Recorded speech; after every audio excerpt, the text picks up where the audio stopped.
बीडमधील स्थानिक पत्रकार देवेंद्र ढाका यांचा मुलगा यश ढाका हत्या प्रकरणामध्ये एक नवा ट्विस्ट समोर आलेला आहे। सोशल मीडियावरती यशचा एक जुना फोटो व्हायरल होत आहे।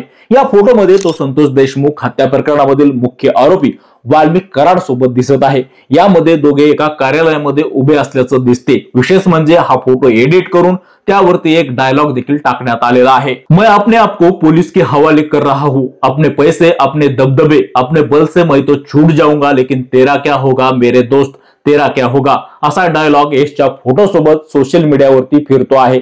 या व्हायरल पोस्टमुळे संपूर्ण बीडमध्ये चर्चेला उधाण आला असून या घटनेमुळे गुन्हेगारीच्या घटनांमागील संबंधावर प्रश्न निर्माण झाले आहेत।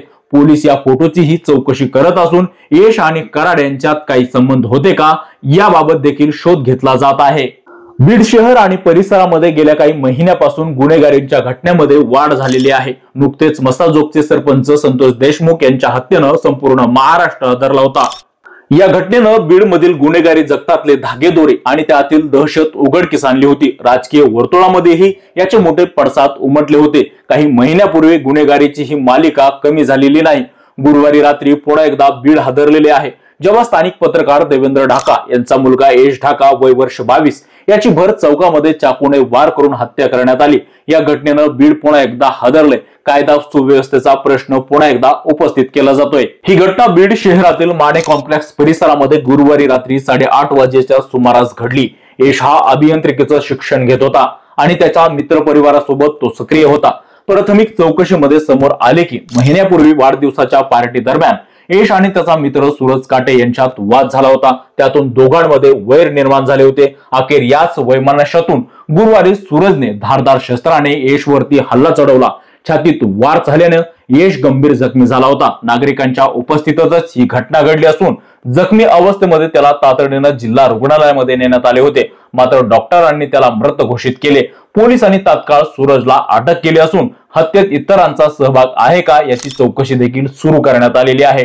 घटनेचे राजकीय आणि सामाजिक पडसाद देखील बीडमध्ये उमटत असताना दिसतात। गेल्या काही महिन्यापासून बीडमध्ये हत्या, मारामाऱ्या, रंगदारी यासारख्या घटना सातत्याने घडत आहेत। यामुळे सामान्य नागरिक भयभीत झालेले आहेत। संतोष देशमुख हत्याकांडानंतर प्रशासनाकडून कडक कारवाई संकेत देण्यात आले होते, मात्र त्यानंतरही गुन्हेगारी रोखली जात नाही।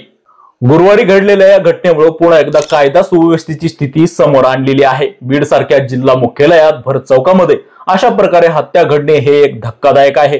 विशेष म्हणजे मृत यश हा स्थानिक पत्रकाराचा मुलगा असल्यामुळे या घटनेचे राजकीय आणि सामाजिक पडसाद अधिक तीव्रतेने उमटत आहेत। बीड जिल्ह्यातील गुन्हेगारीचं वाढतं सावट अधोरेखित करणारी ही घटना आहे। यश ढाका यांच्या मृत्यूमुळे त्यांच्या कुटुंबियावरती दुःखाचा डोंगर कोसळला आहे। तरुण मुलाच्या हत्येनं परिसरातील वातावरण शोकाकुळ झालेलं आहे। नागरिकांच्या मनामध्ये मात्र या घटनेमुळे संतापाची लाट उसळली आहे।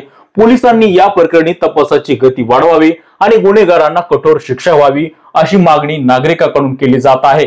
बीडमध्ये सतत वाढत असलेल्या गुन्हेगारी घटनांनी प्रशासनाच्या कारभारावरती प्रश्नचिन्ह उपस्थित केलं असून या घटनांनी सामान्य माणसांच्या सुरक्षिततेचा प्रश्न अधिक गंभीर झालेला आहे। पत्रकारांच्या मुलाचा झालेला खून ही केवळ वैयक्तिक शोकांतिका नसून बीडमधील गुन्हेगारीचं वाढतं सावट अधोरेखित करणारी ही घटना ठरलेली आहे। या घटनेमुळे बीडमध्ये संताप व्यक्त केला जातोय। या घटनेबद्दल आपल्याला काय वाटतंय आमच्या कमेंट बॉक्समध्ये नक्की व्यक्त व्हा। असेच नवनवीन व्हिडिओ आणि ताजे अपडेट जाणून घेण्यासाठी आमच्या चॅनलला शेअर, लाईक, सबस्क्राईब नक्की करा। धन्यवाद।